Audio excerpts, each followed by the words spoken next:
Welcome to Nana classes. दोस्तों, नाना classes के YouTube channel पे आपका स्वागत है। आज राजस्थान जीके की क्लास नंबर 73 हम लेके आए हैं। प्रतिदिन 50 क्वेश्चनों की ये क्लास, हमारे सवाल आपके जवाब की परीक्षाओं में सबसे ज्यादा रिपीट होने वाले प्रश्न यहाँ से पूछे जाते हैं। तो रोजाना लाइव टेस्ट 9 बजे आपको ये मिलता है। और प्ले लिस्ट में इसकी जो 72 क्लासें हैं, 1 से लेकर 72 क्लासें राजस्थान जीके टेस्ट नाम से प्ले लिस्ट बनी हुई है, उसमें सारी क्लासें कंडेंस्ड है। तो आप पीछे जाके वो वीडियो देख सकते हो। इसमें इतिहास, भूगोल, राजस्थान, कला, संस्कृति और पॉलिटिकल से संबंधित सारे सब्जेक्ट से संबंधित विषय उपलब्ध हैं। तो स्टार्ट करते हैं। जल्दी से वीडियो को लाइक कर दो, शेयर कर दो। अगर आप चैनल पे नए हैं तो इसको सब्सक्राइब कर लो और इसके पास लगे बेल आइकन के घंटे को दबा लो। तो स्टार्ट करते हैं। पहला क्वेश्चन, राजस्थान का वह जिला जिसकी सीमा मध्य प्रदेश और गुजरात दोनों से लगती है। राजस्थान का वह जिला जिसकी सीमा मध्य प्रदेश से भी लगती है और गुजरात दोनों से लगती है, वह कौन सा है। अब आपको पता होगा कि राजस्थान के संदर्भ में देखें तो ये मध्य प्रदेश हो गया और ये गुजरात हो गया। यहाँ जो जिला लगता है बांसवाड़ा, ये जिला कौन सा है, बांसवाड़ा, वो इधर गुजरात से भी लगता है और इधर मध्य प्रदेश से भी लगता है। इस प्रकार एक और जिला ध्यान रखना है, कौन सा आपको याद रखना है, धौलपुर। कौन सा जिला याद रखना है, धौलपुर आपको याद रखना है। ये धौलपुर किससे लगता है, धौलपुर एमपी से भी लगता है और यूपी से भी लगता है।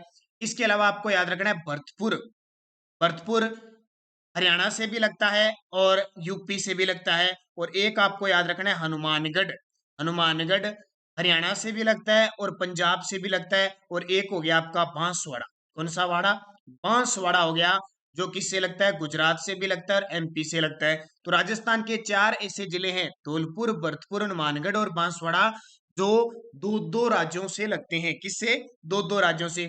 इसके अलावा एक याद रखना आपको, श्री गंगानगर, श्री गंगानगर पंजाब से भी लगता है और पाकिस्तान से भी लगता है। और एक याद रखना आपको बाड़मेर, जो पाकिस्तान से भी लगता है और गुजरात से भी लगता है। तो 2 जिले ऐसे हैं जो अंतरराष्ट्रीय सीमा भी बनाते हैं और अंतर्राज्यीय सीमा भी बनाते हैं, दोनों बनाते हैं। और जैसलमेर और बीकानेर दोनों अंतरराष्ट्रीय सीमा बनाते हैं। तो इतनी चीज आपको याद रखनी है। तो उत्तर हो जाएगा पहले क्वेश्चन का बांसवाड़ा। जो विद्यार्थी पीटेट की तैयारी कर रहे हैं उनका पता है 29 अगस्त को पेपर होने वाला है।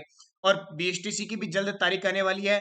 रीट, वनपाल, वन रक्षक, कॉलेज लेक्चरर, एसआई, जितने भी एग्जाम है, पटवार, इन सब के लिए ये बेहद खास क्लास होती है। ये बता देता हूँ, शाम 9 बजे रोज ये क्लास मिलती है और सुबह 7 बजे राजस्थान करंट अफेयर्स की क्लास मिलती है। दोनों क्लास अगर आप अटेंड करते रहे लगातार, ठीक है, बिना रुके, रोज एक भी दिन मिस नहीं किया, तो आपका करंट अफेयर्स और राजस्थान जीके इतना मजबूत हो जाएगा, कोई भी एग्जाम आए आप क्लियर करोगे।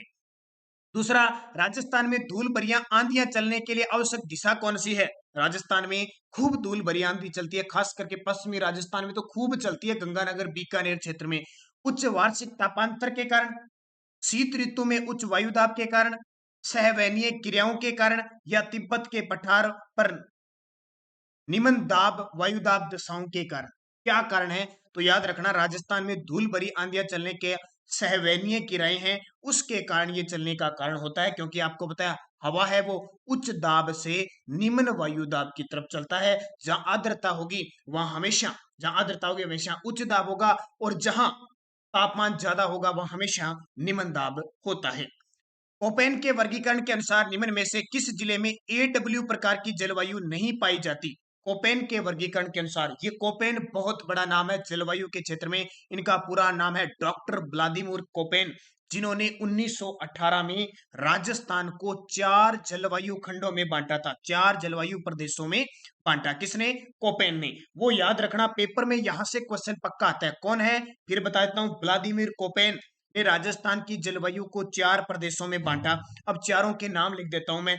एक तो उसने बांटा एडब्ल्यू, एक नाम दिया एडब्ल्यू, एक दिया बी एस एच डब्ल्यू, एक नाम दिया बी डब्ल्यू एच डब्ल्यू, और एक नाम दिया सी डब्ल्यू जी। ये चारों आपको याद रखना है, पेपर में सीधा ही पूछ लेगा। पहले तो निम्न में से कौन सा कोपेन के जलवायु प्रदेश में नहीं शामिल है, A W, B S H W, B W H W और सी डब्ल्यू जी। ये 4 प्रकार के कोपेन ने दिए। अब इनमें याद करने वाली बात कि ये क्षेत्र है कौन कौन से। ध्यान रखना, एडब्ल्यू वाला क्षेत्र आता है अर्ध जलवायु प्रदेश। कौन सा, अर्ध जलवायु प्रदेश, जो आपका झालावाड़, बारां, कोटा वाला क्षेत्र है ना, इधर वाला, वहां आता है। बी एस एच डब्ल्यू आता है अर्ध शुष्क प्रदेश आता है। अर्ध शुष्क जो अरावली के आसपास का क्षेत्र है ना, अरावली और मरुस्थल के बीच का जो क्षेत्र है वो आता है। BWH बिल्कुल प्योर उष्ण मरुस्थलीय क्षेत्र आता है। कौन सा? उष्ण मरुस्थलीय क्षेत्र जो उष्ण कटिबंधीय शुष्क जलवायु प्रदेश है। और EWG ये आता है पूर्वी मैदान का क्षेत्र। जी गंगा का मैदान, यहां से याद रखना, जी गंगा का मैदान यानी शुष्क शीत या कह सकते हैं उप आर्द्र जलवायु, जो पूर्वी मैदान है ना आपका, वो क्षेत्र था। तो चारों चारों याद रखना है। अब ये पूछ रहा है AW प्रकार की जलवायु नहीं पाई जाती, किस में नहीं पाई जाती? तो देखो, बांसवाड़ा, झालावाड़, डूंगरपुर, बूंदी किस में नहीं पाई जाती? तो जो इसका उत्तर हो जाएगा डी, बूंदी में नहीं पाई जाती। यहाँ तो प्योर पाई जाती है, बांसवाड़ा, झालावाड़, डूंगरपुर। ये नीचे का जब आप नक्शा देखोगे ना एकदम यहाँ से, ये नक्शा, तो डूंगरपुर, जो बांसवाड़ा, डूंगरपुर, प्रतापगढ़ और ये क्षेत्र है झालावाड़, यहाँ ये AW की मात्रा ही पाई जाती है, AW। इसलिए आप नक्शे में इसको पढ़ोगे ना तो बढ़िया तरीके से आप क्लियर हो जाएगा। जब बढ़िया पूरा विस्तृत पढ़ोगे ना तो आपको बूंदी कहीं नहीं मिलेगा, ये ध्यान रखना। छोटी छोटी बारीक बातें हैं, ये परीक्षा में पूछी जाती है। पश्चिमी राजस्थान में सबसे अधिक विस्तृत क्षेत्र में पाई जाने वाली मिट्टी कौन सी है? तो पश्चिमी राजस्थान में रेत उड़ती है, तो कौन सी मिट्टी हो जाएगी? रेतीली मिट्टी हो जाएगी। कछारी मिट्टी, जिसको दोमट मिट्टी भी कहते हैं, जलोढ़ मिट्टी भी कहते हैं, जहां जहां जल के द्वारा मिट्टी उपजाऊ हुई है वो कछारी मिट्टी होती है। मध्यम काली मिट्टी, जहां काली मिट्टी जैसे हाड़ौती के पठार में काली मिट्टी पाई जाती है। लाल व पीली मिट्टी, ये उदयपुर वाले क्षेत्र में और बनास वाले क्षेत्र में है ना, लाल पीली, ये आपका उदयपुर वाला क्षेत्र है, थोड़ा सा भीलवाड़ा क्षेत्र है, इस क्षेत्र में लाल पीली मिट्टी पाई जाती है। निम्न में से कौन सी खारे पानी की झील नहीं है? निम्न में से कौन सी खारे पानी की झील नहीं है? ये क्वेश्चन लगभग पेपर में आए हुए हैं। सीधा एक क्वेश्चन आ जाता है, कौन सी खारे पानी की झील है? लूणकन सर बीकानेर के अंदर है, खारे पानी की झील है, बिल्कुल एकदम सही है। डिडवाना नागौर में है, खारे पानी की झील है। लोधी जोधपुर में है, खारे पानी की झील है। और आना सागर झील, ये आना सागर अजमेर में मीठे पानी की झील है। ठीक है, अब हालांकि मैं बहुत बार सूत्र भी बताता हूँ, यहाँ पे आप, हमारे पास टाइम कम है क्योंकि हमारे सवाल आपके जवाब की ये क्लास होती है। सूत्र बता देता हूँ, बड़ा ही शानदार और बड़ा जबरदस्त तरीकों से, बालिकाओं के लिए तो बहुत ही खास आसान सा याद रहेगा। बाप रे, बाप रे, साड़ी का पल्लू कुत्ता फाड़े। बाप रे, साड़ी का पल्लू, पल्लू कुत्ता फाड़े, कुत्ता फाड़े। बाप रे, साड़ी का पल्लू कुत्ता फाड़े, ये लाइन याद रखो, सारे खारे पानी की झीलें आ जाएगी। बा से बाप, पै से पंचभद्रा, पै से पंचभद्रा, रे से रेवासा, सा से सांबर, डी से डिडवाना, का से कावोद, पै से पंचभद्रा दोबारा आ गई। ठीक है, और उसके बाद में लूणकण सर, लू से, ऊ से कुचामन, ता से ताल छापर, फा से फलोदी, डे से डेगाना। ये सारी झीलें कौन सी है? ये सारी की सारी आपकी खारे पानी की झीलें हैं। तो उत्तर क्या हो जाएगा? आना सागर नहीं है। निम्न में से कौन सी राजस्थान की नदी बंगाल की खाड़ी के अपवाह तंत्र का भाग नहीं है या उससे जुड़ती नहीं है? बहुत ही आसान क्वेश्चन है लेकिन फिर भी कंफ्यूज हो जाते हैं। निम्न में से कौन सी राजस्थान की नदी बंगाल की खाड़ी के अपवाह तंत्र का भाग नहीं है? तो बंगाल की खाड़ी का चंबल तो जाती है। चंबल आपको पता है, चंबल किस में मिलती है? यमुना में। और यमुना किसमें मिलती है? गंगा में। और गंगा ब्रह्मपुत्र से मिलकर बंगाल की खाड़ी में जाती है। माही नदी, देखो माही नदी अरब सागर में जाती है। कहां पे जाती है? माही नदी अरब सागर में जाती है, तो इसका उत्तर ये हो गया। अब बनास नदी, बनास नदी भी किस में मिलती है? चंबल में मिलती है, चंबल यमुना में मिलती है। खारी, ये खारी भी बनास में मिलने वाली है। खारी भी कौन सी है? बनास में। तो ये खारी बनास में मिली, बनास चंबल में मिली, चंबल यमुना में, यमुना गंगा में, और गंगा ब्रह्मपुत्र के साथ मिलकर बंगाल की खाड़ी में। तो उत्तर क्या हो जाएगा? माही नदी। निम्न में से राजस्थान की कौन सी नदी जैसलमेर बेसिन में नहीं गिरती है? निम्न में से कौन सी एक नदी है जो जैसलमेर बेसिन में नहीं गिरती है? पितकी, लीलड़ी, सूकड़ी, गुगरी। तो इसका उत्तर हो जाएगा लीलड़ी। कौन सी? लीलड़ी इसका उत्तर हो जाएगा। राजस्थान की कौन सी नदी जैसलमेर बेसिन में नहीं गिरती है? तो ये लीलड़ी नहीं गिरती है, बाकी सूकड़ी, गुगड़ी ये सारी गिरती है। ध्यान रखना, सूकड़ी एक ही नहीं है कि वो सूकड़ी लूनी वाली है, और बहुत सारी। इसका उत्तर पेपर में आया हुआ है, लीलड़ी माना गया है। तख्त सागर नामक तालाब राजस्थान के किस जिले में स्थित है? तख्त सागर नामक जो तालाब है वो किस में है? तो तख्त सागर को जानते हो आप, तख्त सिंह को जानते हो, सीधा ही दिमाग लगाया करो, ज्यादा ऐसे सीधा तुक्का मत मारा करो। तख्त सिंह को जानते हो, 1857 की क्रांति के समय जोधपुर के शासक तख्त सिंह थे, तो तख्त सिंह तो वहीं आया था। तो तख्त सिंह जो तालाब है, तख्त सागर नामक तालाब, वो जोधपुर के अंदर स्थित है। राजस्थान में मालपुरा करौली का मैदान किस नदी का बेसिन भाग है? राजस्थान में मालपुरा करौली का मैदान किस नदी बेसिन का भाग है? चंबल, लूणी, बनास, यमुना। इसका उत्तर क्या हो जाएगा? बनास बेसिन का। बनास बेसिन, जो बनास नदी है वो खमनोर की पहाड़ी से निकलती है और राजस्थान के 6 जिलों में बहती है। और सवाईमाधोपुर में रामेश्वर नामक स्थान है, जो सवाईमाधोपुर में, वहां चंबल, सीप और तीनों का संगम होता है। ये याद रखना। मालपुरा करौली का मैदान, क्योंकि करौली जिले में भी ये बहती है, तो यहाँ मालपुरा करौली का मैदान बनाती है। ठीक है, ये क्षेत्र यानी अपवा तंत्र तो है ही इसका, बेहतरीन है। जैसे ये कौन कौन से जिले में बहती है, तो सूत्र याद रखना, रांची, बी अटोस। रांची, बी अटोस, यानी सबसे पहले ये राजसमंद से शुरू होती है, चित्तौड़गढ़ में जाती है, फिर भीलवाड़ा में जाती है, फिर अजमेर में, फिर टोंक में, सवाईमाधोपुर में। लेकिन ये करौली वाले क्षेत्र और ये इनका अपवाह तंत्र तो शामिल होता है ना। जैसे अपने कहते हैं ना, करौली डांग की रानी करौली, वो डांग की रानी करौली इस क्षेत्र में है, और इधर से चंबल पहुंच जाती है, तो दोनों का मिलाप हो जाता है। पिपलोदा लिफ्ट सिंचाई योजना अवस्थित है। पिपलोदा लिफ्ट सिंचाई योजना धौलपुर में है, सवाईमाधोपुर में, भरतपुर में है, या कोटा में है? तो इसका सही जवाब हो जाएगा पिपलोदा, जो लिफ्ट सिंचाई परियोजना है, इसका उत्तर क्या हो जाएगा? सवाईमाधोपुर। ठीक है, पिपलोदा यानी पिपलदा, ये पिपलदा ये कहां पे है? सवाईमाधोपुर के अंदर। और ये क्वेश्चन एग्जाम में पेपर में पूछा गया, अभी 2019 का एक जूनियर साइंटिफिक असिस्टेंट का पेपर हुआ था, उसमें पूछा था। अमृतम जलम जल संरक्षण अभियान चलाया गया दैनिक भास्कर द्वारा, टाइम्स ऑफ इंडिया द्वारा, राजस्थान पत्रिका द्वारा, या हिंदुस्तान टाइम्स द्वारा? और ये क्वेश्चन पेपर में पूछा गया है, ध्यान रखना। और किस पेपर में पूछा गया है ये भी मैं आपको बता देता हूं। 2019 का कनिष्ठ अनुदेशक मैकेनिकल डीजल इंजन का पेपर हुआ था 23 दिसंबर 2012 को, उसमें पूछा गया। तो इसका सही जवाब हो जाएगा राजस्थान पत्रिका के द्वारा अमृतम जलम जल संरक्षण अभियान चलाया गया। निम्न में से किस वृक्ष प्रजाति का प्रयोग उर्वर क्षेत्र को बंजर होने से रोकने व आगे बंजर होने की रोकथाम के प्रयोजनों से नहीं किया जाता? निम्न में से किस वृक्ष प्रजाति का प्रयोग उर्वर क्षेत्र, जो उर्वर क्षेत्रों को बंजर होने से रोकने व आगे बंजर होने की रोकथाम के प्रयोजना से नहीं किया जाता? नीलगिरी, नीम, गुलमोहर, सफेद सहसूत। तो इसका उत्तर हो जाएगा गुलमोहर का प्रयोग नहीं किया जाता, यानी इस उर्वरक क्षेत्र में नहीं किया जाता इसका प्रयोग। जेएफएम का पूरा नाम क्या है? जेएफएम का पूरा नाम क्या है? इसका उत्तर हो जाएगा संयुक्त वन प्रबंधन। क्या नाम हो जाएगा? संयुक्त वन प्रबंधन, जेएफएम का पूरा नाम हो जाएगा। केंद्रीय शुष्क बागवानी संस्थान कहाँ स्थित है? केंद्रीय शुष्क बागवानी संस्थान कहाँ स्थित है? केंद्रीय शुष्क बागवानी संस्थान कहाँ पे है? जोधपुर में, बीकानेर में, जैसलमेर में, या फिर बाड़मेर?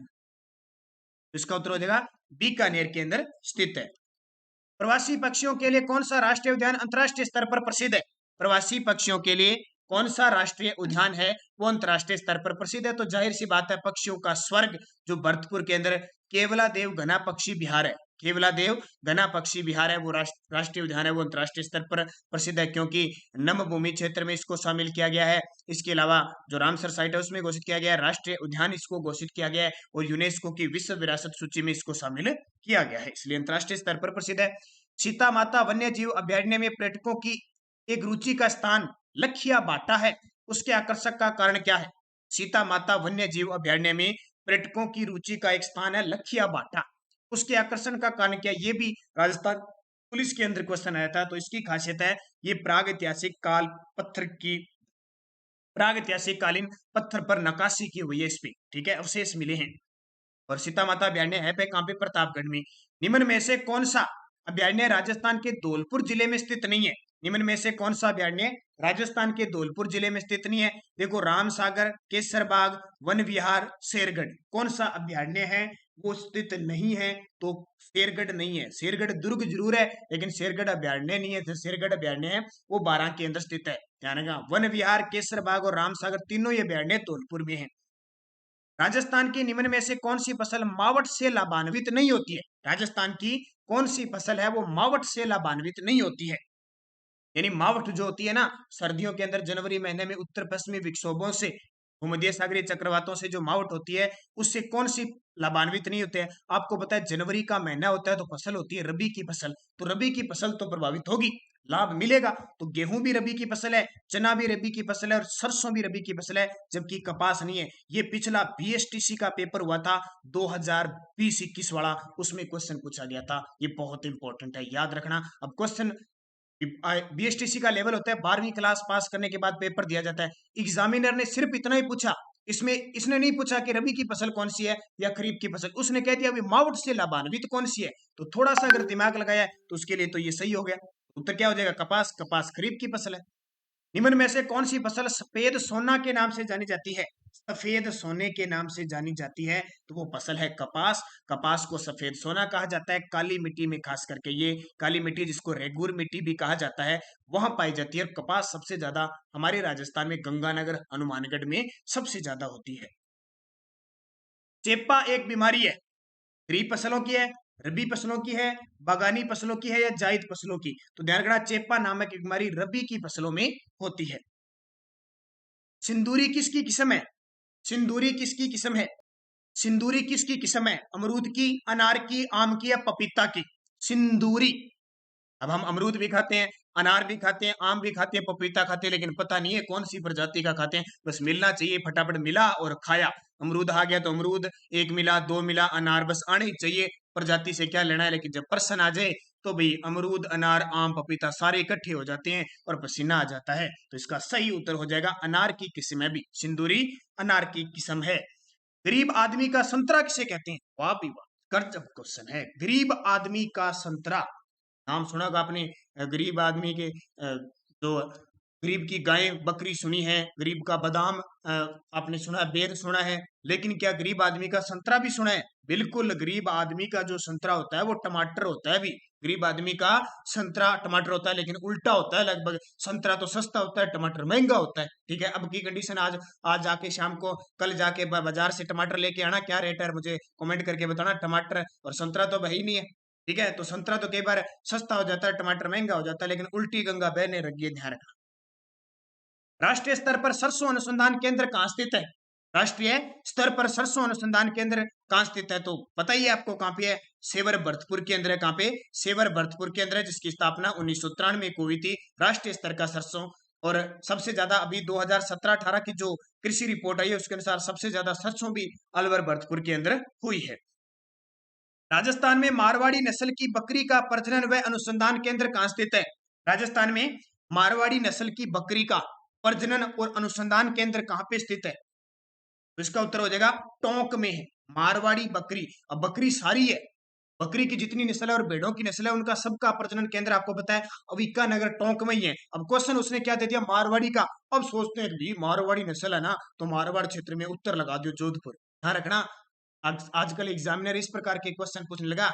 आप ना, आपकी आंखें नहीं उगड़ती ना जब तक चाय नहीं पीते हो, कॉफी नहीं पीते हो। आजकल एग्जामिनर भी अच्छी टिका के, घोट के, चाय बना के फिर पेपर बनाने लगता है, ध्यान रखना। अभी तो सिलेक्शन नहीं होता है, तो एग्जामिनर की पूरी पीने के लगा के पूरी आंखें उगड़ती है ना, तब पेपर बनाता है वो, सीधा सादा बुधा से पेपर नहीं बनाता। राजस्थान में 19वीं पशु गणना किस वर्ष की गई थी? राजस्थान में 19वीं पशु गणना किस वर्ष की गई थी? 2012 में। अब हाल ही में 20वीं पशु गणना भी 2019 में होगी, ध्यान रखना। ठीक है, 2019 में हो चुकी है और ये मैंने वीडियो आपको स्पेशल दे दिया, लगाना 20वीं राष्ट्रीय पशु गणना बाई नानक क्लासेज, आपको मिल जाएगी नानक क्लासेज पे। वन रिपोर्ट, कृषि रिपोर्ट, पशु रिपोर्ट, आर्थिक समीक्षा, बजट, सब कुछ पड़ा है। बस आप जाके प्ले लिस्टों में ढूंढा करो, ढूंढोगे ना तो ही कुछ मिलेगा। रेत में कुछ हाथ हिलाओगे ना तो कुछ ना कुछ रेत में चीज मिल जाती है। रेत में ना कहीं भी जाके आप कुछ ना कुछ हाथ कुछ देर तक मिट्टी में डालते रहो, कुछ ना कुछ आपको मिल जाएगा। देखो, सोना चांदी तो मिलेगा नहीं, लोहे का टुकड़ा जरूर मिल जाएगा, मिलेगा जरूर, ये निश्चित है। राजस्थान में 20वीं पशु गणना के अनुसार निम्न में से कौन सी पशु संख्या में सर्वाधिक वृद्धि हुई है?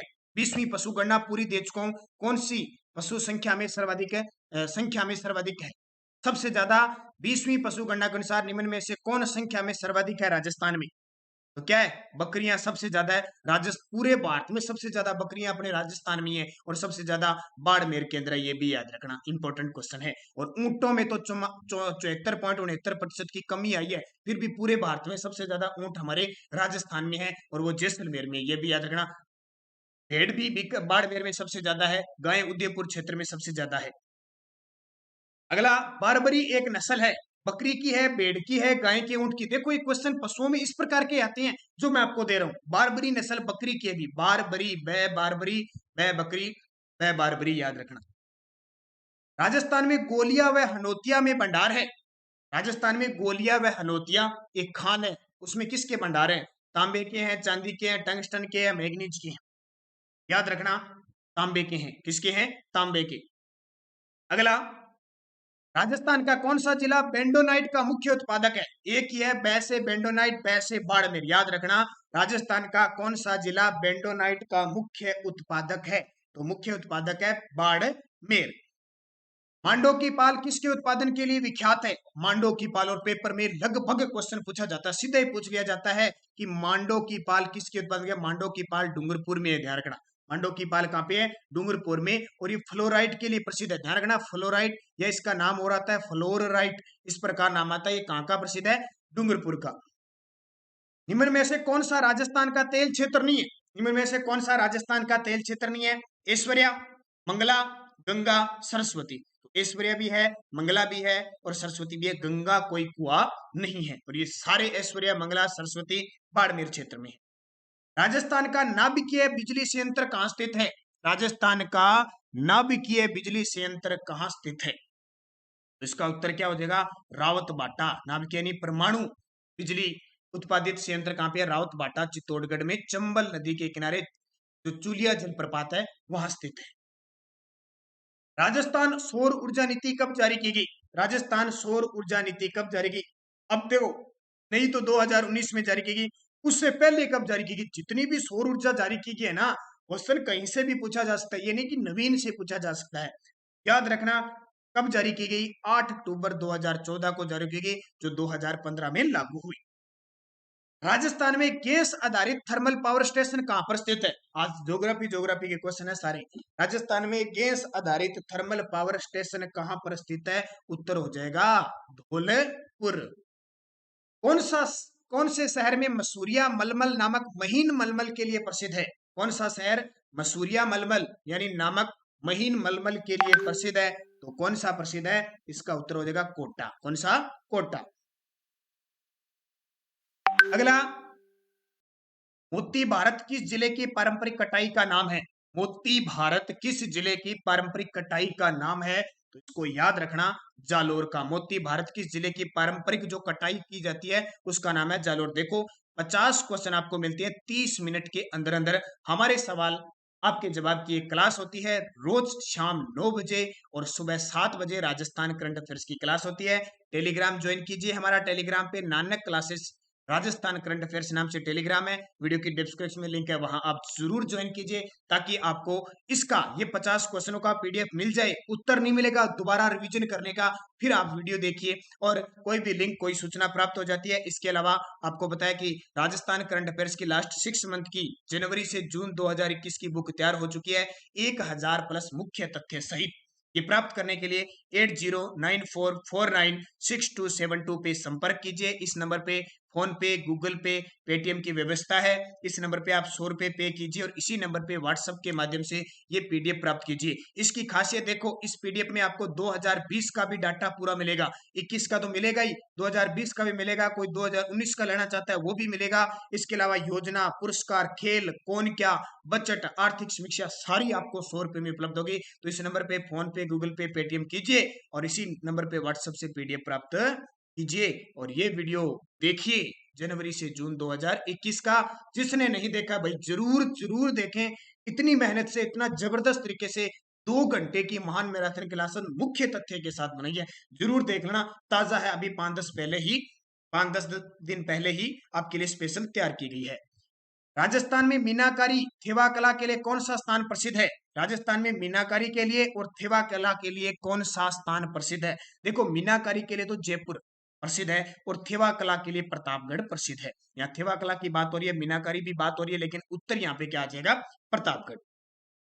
अगला, राजस्थान वित्त निगम आरएफसी की स्थापना किस वर्ष हुई थी? खास है, इसका मुख्यालय जयपुर केंद्र है। पेपर में एक संस्था से संबंधित क्वेश्चन आएगा, संस्था का एक या तो मुख्यालय पूछा जाएगा या फिर उसकी स्थापना पूछेगी। देखो अध्यक्ष कभी नहीं पूछते, क्यों अध्यक्ष व महानिदेशक इसलिए नहीं पूछते क्योंकि वर्तमान सरकार लगातार चेंज करती है, कभी 3 महीने 4 महीने 6 महीने बाद कब भी चेंज कर देती है, तो वो स्थायी नहीं होता है, इसलिए बहुत कम पूछते हैं। स्थापना जरूर पूछते हैं। 1955 में इसकी स्थापना हुई थी।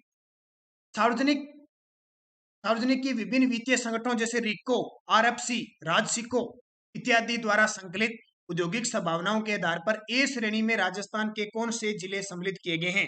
यानी रिको है, आरएफसी है, राजसिको है, ये सारी औद्योगिक संभावनाएं देखती हैं, औद्योगिक क्षेत्र ढूंढती हैं। उस आधार पर ए श्रेणी में राजस्थान के कौन से जिले सम्मिलित किए गए हैं? तो इस आधार पर ए जिले में जोधपुर, पाली, अजमेर, अलवर, क्योंकि आपको पता है अलवर भिवाड़ी क्षेत्र है, निमराना क्षेत्र है, खूब औद्योगिक क्षेत्र पनपता है। अजमेर में भी खूब है, सूती वस्त्र मिले हैं, पाली के अंदर भी है और जोधपुर के अंदर ये सबसे ज्यादा यहाँ है। राष्ट्रीय सड़क मार्ग नंबर 3 जिसका नया नंबर हो गया 44, उत्तर दक्षिण कॉरिडोर पर कौन सा नगर स्थित है? आपको बताया NH3 राजस्थान के एक ही जिले से गुजरता है जिसका नया नाम हो गया 44, वो है धौलपुर जिला। राजस्थान राज्य पथ परिवहन निगम RSRTC की स्थापना किस वर्ष की गई थी? राजस्थान राज्य पथ परिवहन निगम की स्थापना किस वर्ष की गई थी? तो याद रखना 1964 के अंदर की गई थी। राजस्थान राज्य पथ परिवहन निगम RSRTC 1964 में इसकी स्थापना हुई।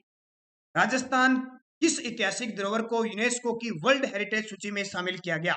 राजस्थान की किस ऐतिहासिक धरोहर को यूनेस्को की वर्ल्ड हेरिटेज सूची में शामिल किया गया? तो ये जंतर मंतर वेधशाला, जिसे 2010 के अंदर शामिल किया गया था। इस जंतर मंतर वेधशाला का निर्माण जयपुर के शासक आए थे स्वाई जय सिंह द्वितीय, उनके द्वारा इसका निर्माण 1734 में करवाया गया। और ये राजस्थान, ये इन्होंने 5 वेधशालाओं का निर्माण करवाया था, दिल्ली के अंदर, मथुरा के अंदर, उज्जैन के अंदर, वाराणसी के अंदर और जयपुर के अंदर। इनमें सबसे बड़ी है वो जयपुर वाली है और सबसे पुरानी है वो दिल्ली वाली है। विनायका, हथियागोड़ा व कोलवी की प्रसिद्ध बौद्ध गुफाएं किस जिले के अंतर्गत स्थित है, जो कि प्रसिद्ध पर्यटक स्थल है? यानी यहां से आपको पता लग जाएगा कोलवी की प्रसिद्ध गुफाएं बौद्ध धर्म से संबंधित है, ये किस जिले में आती है? तो झालावाड़ के अंदर आती है। कहां? झालावाड़ में। स्वतंत्रता के पश्चात राजस्थान में पहली बार राजस्थान सहकारी समितियां अधिनियम कब पारित किया गया? स्वतंत्रता के पश्चात राजस्थान में पहली बार राजस्थान सहकारी समिति अधिनियम कब पारित किया गया? तो इसका उत्तर हो जाएगा 1953 में पारित किया गया। राजस्थान में 2011 की जनगणना के अनुसार ग्रामीण लिंगानुपात है। राजस्थान में 2011 की जनगणना के अनुसार ग्रामीण लिंगानुपात पूछ रहा है। राजस्थान का लिंगानुपात नहीं पूछ रहा, राजस्थान का तो 928 है। ये पूछ रहा है ग्रामीण लिंगानुपात कितना है, तो ग्रामीण है 933। कितना है? 933 है।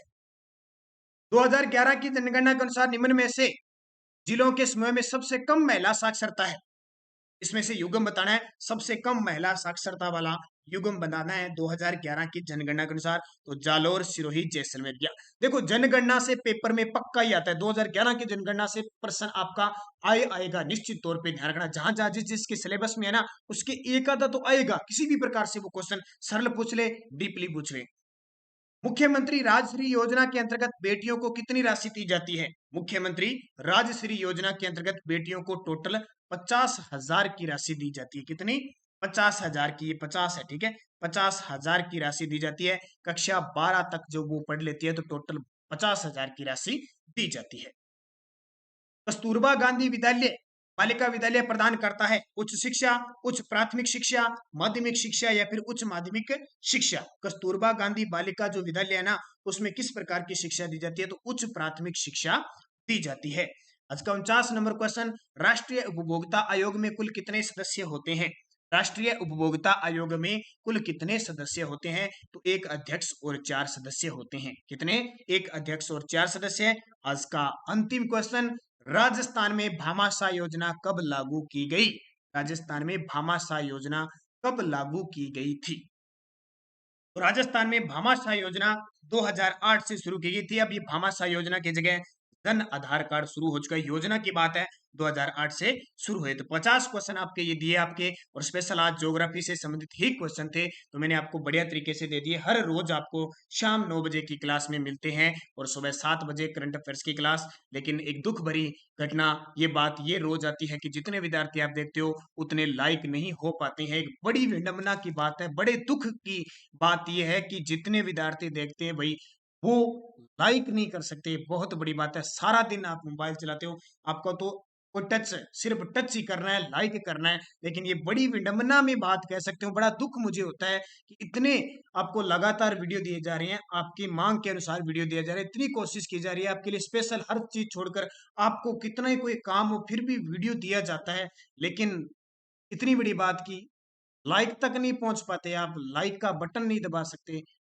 बड़े दुख की बात है, बड़े गौरव की बात कह लो चाहे दुख की बात कह लो कि आप इतना काम नहीं कर सकते। शेयर तो फिर आप करते होंगे, उसमें तो थोड़ा ज्यादा टाइम लगता है। शेयर पे जाओगे, फिर कोई व्हाट्सअप टेलीग्राम खोलोगे तो शायद ही कोई विद्यार्थी शेयर करता होगा, एक आधे अपवाद को छोड़कर। क्योंकि जब आप आपके सामने स्क्रीन पर लाइक का बटन है वो नहीं दबा सकते, तो शेयर तो सोच भी नहीं सकते कि आप शेयर कर सकते हो। बाकी आपकी कर्म जाने, आपका सिस्टम जाने, लेकिन हम आपको लगातार क्लास दे रहे हैं। कोशिश हमारी जानी है, हम हमारा कर्म करें, फल आप कैसे दे रहे हो वो सामने दिखाई दे रहा है। ठीक है, वैल्यू जितनी एक इंसान की होती है उतनी वैल्यू आप दर्शा रहे हो। वास्तविकता से जो आप काम कर रहे हो बहुत अच्छा है, आप लक्ष्य की तरफ बढ़ रहे हो, अच्छी बात है। लेकिन सभी को साथ लेकर चलना और सबकी सपोर्ट लेकर चलना, ये सबसे बड़ी बात होती है। तो धन्यवाद, जय हिंद, जय भारत।